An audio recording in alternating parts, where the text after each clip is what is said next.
Pourquoi c'est toujours les bagues des autres qui pump et pas nos bagues? J'aimerais parler un petit peu aujourd'hui de la désuétude de la tendance des tokenomics qui a piégé tellement d'investisseurs. C'était la vidéo que je vous avais fait il y a 3 semaines. Les fondamentaux en crypto piègent les investisseurs. Et il y a beaucoup de gens qui, pendant tout le bear market, ont ajouté à leurs perdants sur des coins parce qu'ils avaient des bons tokenomics. Et aujourd'hui, leur marché leur fait la nique. Et qu'est-ce qui pump? C'est des peanuts, hein, des coins écureuils, c'est des coins de grenouilles et c'est des coins de chiens, des coins d'hippopotame qui ont la part belle en crypto et qui nous font des performances parfois de 300% dans une journée, au grand désespoir de ces bagues avec des bons fondamentaux qui ne bougent pas. Alors, qu'est-ce qu'on doit faire? Qu'est-ce qui s'est passé? Alors personnellement, je ne suis pas du tout surpris, hein. Il y a 3 semaines, je vous ai aussi fait une vidéo comme quoi je holdais uniquement Doge et Sol. Ça avait pas mal ricané dans les chaumières. Bon, il se trouve que Sol, c'était surtout pour avoir une version un petit peu améliorée du Bitcoin en termes de performance. C'est ce qui s'est passé. Ces derniers temps, il était moins performant et je me suis concentré uniquement sur Doge. Et voilà, donc Doge a bien fait le boulot pour un portfolio qui gérait bien la volatilité. Mon objectif, c'était d'absorber la volatilité à la baisse, c'est-à-dire si je suis sur un coin très volatile, très illiquide, et que je pars gros dessus, ben, je m'expose à des variations de 30 ou 50% sur un coin d'hippopotame, par exemple. Alors que sur Doge, j'avais remarqué que les baisses étaient faibles. Aujourd'hui, les choses ont changé et on est obligé un petit peu de s'adapter. Déjà, le bull market va très vite. Si vous venez d'arriver dans les cryptos, vous dites « Ok, c'est quoi cette tête? Je la connais, c'était Fanta avant, qu'est-ce qui devient et tout, les cryptos, c'est vrai. » Donc là, déjà, sachez que vous n'êtes pas en avance sur la partie crypto, mais que c'est allé extrêmement vite. Et actuellement, on assiste à une FOMO mondiale, sérieusement. Quand j'avais fait cette vidéo il n'y a pas si longtemps qui était un petit peu à contre-courant quand le pessimisme était le plus total, que l'incertitude est à son maximum, etc., etc. Vous m'avez vu arriver avec cette vidéo. Donc investir 4e trimestre, 3 pièges mortels. Voilà, bull market, il y a un mois, bien plus haut que vous imaginez. À ce moment-là, vraiment le moral des troupes était dans les chaussettes. L'optimisme était bien loin d'être présent, contrairement à aujourd'hui où les gens sont tous persuadés qu'ils vont être riches en un jour, ce qui est possible. On est vraiment dans un marché qui semble offrir ça. Cependant, attention à la volatilité. Pourquoi ? Parce que les gens commencent à faire du levier. Hein. Si on ne devient pas riche en un jour, sur des coins aux bons fondamentaux qui font 2% par jour, mais en faisant des gros leviers sur des coins qui font 100% par jour. Hein. C'est comme ça que les fortunes se créent, mais en même temps se perdent. Donc faites bien attention. Moi, je ne vous invite pas à faire du levier, je vous explique ce que monsieur tout le monde a tendance à faire. Quand l'avidité, quand la greed, je ne sais pas comment on le traduit, quand la greed s'empare des gens, quand c'est insoutenable, qu'il faut être exposé, qu'il faut maximiser ses risques, etc. Surtout quand les profits ils ont été faciles pendant quelques jours, c'est tentant de faire du levier. Et le marché crypto, le levier avait été complètement purgé pendant des mois et les gens ont été extrêmement découragés avec des alts qui sans cesse rendaient leur montée, jusqu'à avoir raison des plus optimistes d'entre nous. Donc maintenant, personnellement, je vois des youtubeurs qui sont très sceptiques vis-à-vis des mêmes coins parce qu'ils ont ajouté à leur coin à bon tokenomics pendant des années et ça fait mal de voir un coin d'écureuil faire 300% en un jour. Vous savez, quand les NFT sont sortis en 2020-2021, fallait vraiment être un attardé, excusez-moi, mais il fallait vraiment être pas bien mentalement pour pouvoir investir dedans. Et ça, quand ça a l'air vraiment stupide, c'est souvent très rentable. Et il y a des gens qui sont là pour une belle histoire, et il y a des gens là qui sont là pour faire des profits. Personnellement, je suis là pour faire des profits, c'est pour ça que j'hésite pas à investir dans Doge. Après, l'investissement en crypto, pour moi, ça va très vite. Hein. L'investissement en crypto, c'est pas Nvidia, j'investis pas pour 10 ans, j'investis le temps que ça monte, hein. C'est tout. Hein. Donc, ce que j'aimerais vous dire avec cette vidéo, c'est que les choses ont changé, que les cartes ont été montrées, et que c'est un marché de mèmes, et que le public n'a pas envie de se prendre la tête à regarder les 100 et 200 heures de vidéos que vous avez vues chez vos youtubeurs préférés pour découvrir quel est le super coin à acheter, de se faire une liste de shopping de 50 coins que c'est sûr ils vont faire x10 ou x100 dans le futur, mais en fait ils ne bougent pas, parce que le public quand il arrive, il n'a pas envie de réfléchir et il achète ce qui lui plaît, ce qui fait marrer et ce qui fait gagner des sous. Désolé. Et c'est très difficile pour des gens qui sont rationnels, qui rationalisent leurs investissements, qui ont besoin de comprendre ce qui se passe. Mais il faut savoir qu'en termes marketing, il y a deux types d'acheteurs. Il y a les acheteurs émotionnels. Par exemple, ceux qui pourraient vouloir rentrer chez Alpha Team avant la fin du mois de novembre, dans le cadre d'un Black Friday 60% pour un abonnement annuel qui ne sera plus accessible pour entrer dans le meilleur des services qui a pu prendre tous les tournants depuis plus d'1 an, quasiment. Ou en tout cas, qui a su voir, non pas un petit dip, correction mi-cycle au mois d'avril, mais bel et bien un bear market qui nous pendait au nez, et qui a su voir le tournant haussier quand les gens perdaient espoir.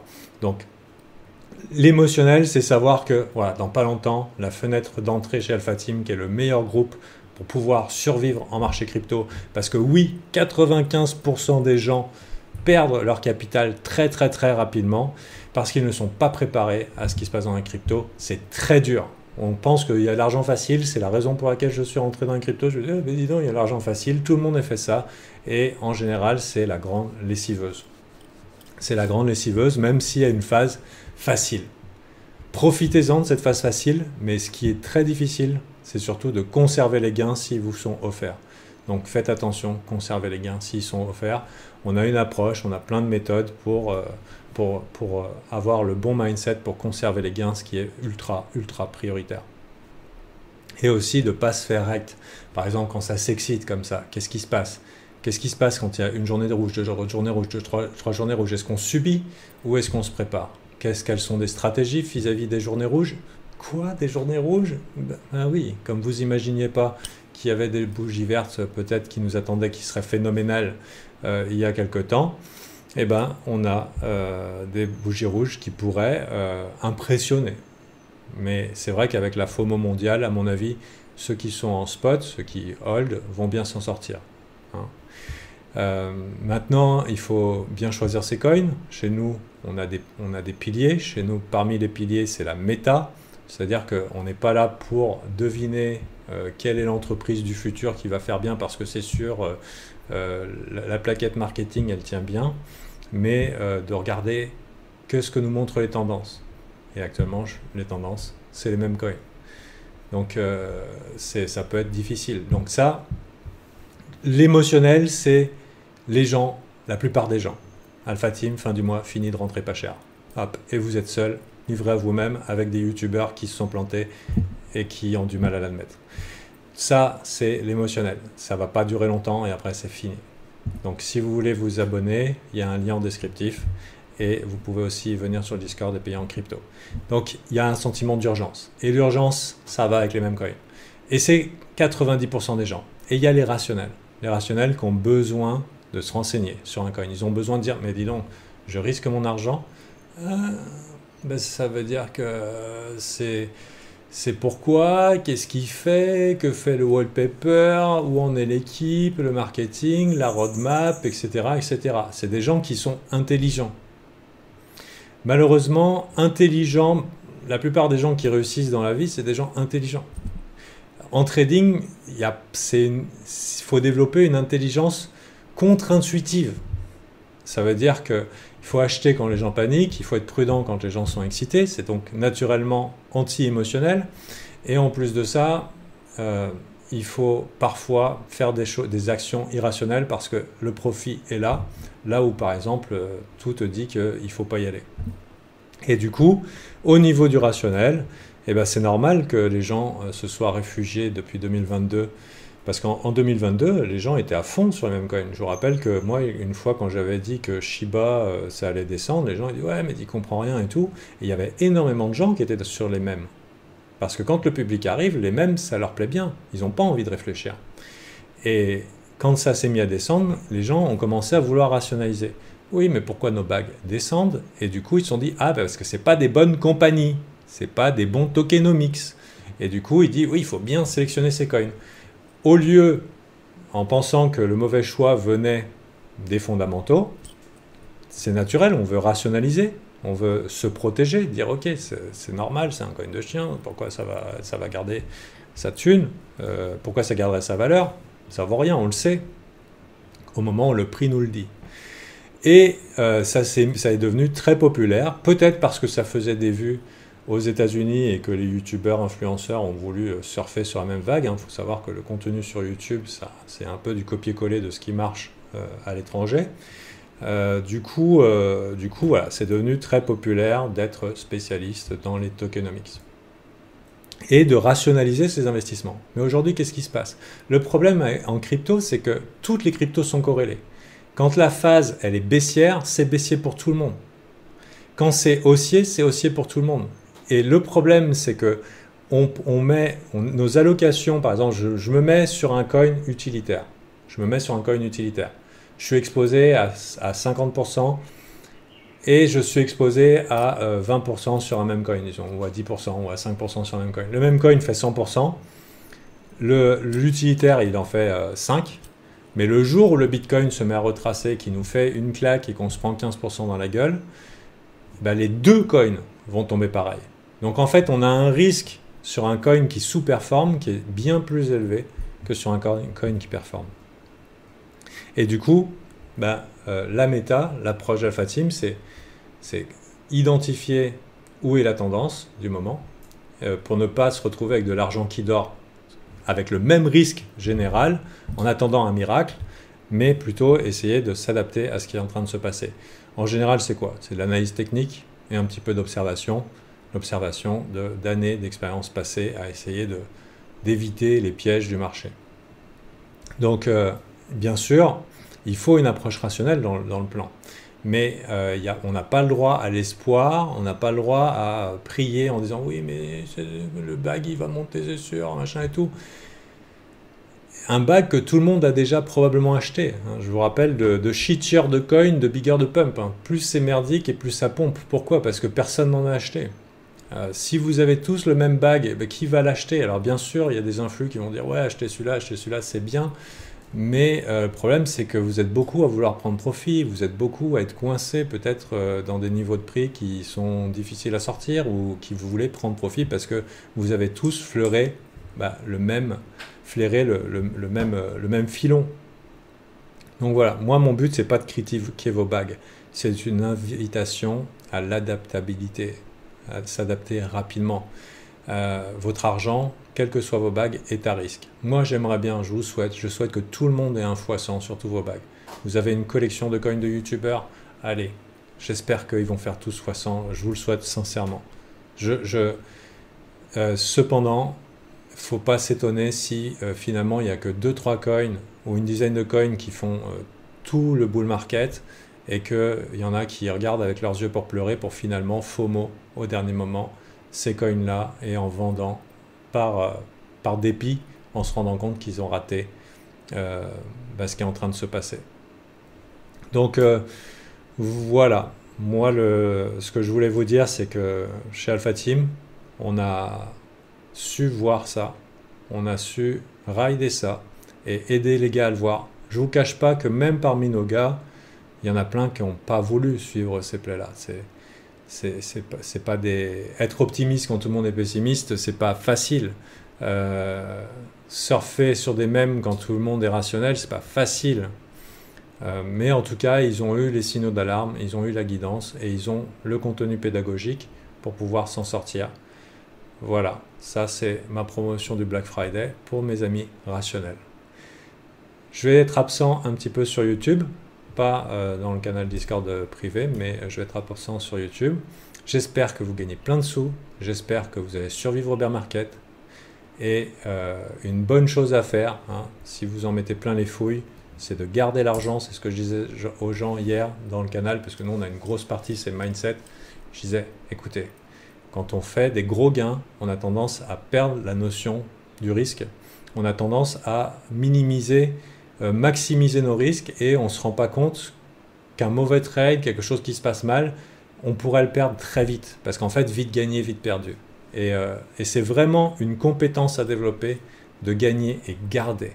Comment vous pouvez gagner et garder? Eh ben, ça peut être verrouiller une partie en cash. Ça peut être, pendant que tout le monde est excité, là on a un Fear Grade Index qui a 88, c'est quand même beaucoup. Si jamais il y a un dip, bah, d'avoir un petit peu de cash pour acheter ce dip. C'est de pas exagérer sur le levier au risque de faire qui tout double. Et qui tout double, c'est potentiellement tout perdre. Mais quand on a comme ça, quand on est saoulé, quand on est sous l'euphorie des gains rapides, on perd la notion des montants, ce qui peut être extrêmement rentable, bien sûr, hein, quand ça tourne mal, mais sachez qu'il n'y a pas de bouton replay et qu'il y a plein de gens qui ont eu regretté des fois d'avoir été un petit peu trop coquille, enthousiaste, imprudent. Moi, je me rappelle qu'il y a des trades dans mes précédents bull market. Certaines des pertes étaient supérieures à mon capital de cette année. Rien qu'une petite perte. Et je peux vous dire que quand j'ai eu besoin de cash, je me suis dit, ouais, c'est quand même de l'argent bêtement perdu. Donc, voilà les amis. Je vous dis à très bientôt, jusqu'au 30 novembre chez Alpha Team. Rendez-vous sur Discord, lien en descriptif. Il faut embrasser la tendance, il faut savoir se remettre en cause si votre argent est en train de dormir. Une bonne solution par exemple, vous êtes sur des bagues depuis une éternité et vous les holdez, mais le marché vous a prouvé que c'est de la merde et que personne n'en veut, parce que c'est des dinosaures. Je ne sais pas s'ils vont pomper ou pas, mais par exemple si tu vends, tu es en cash. À partir du moment où tu as fait ton reset psychologique, tu peux savoir où c'est que tu aurais envie de mettre ton argent. Et c'est là que tu te rends compte, tu peux réallouer exactement pareil, mais tu t'es libéré psychologiquement. Mais en réalité, tu te rendrais compte que n'importe quelle personne sensée ne mettrait pas son argent là. Voilà. Faut penser à la psychologie des foules aussi. Et la foule n'est pas rationnelle. Sur ce, à très bientôt.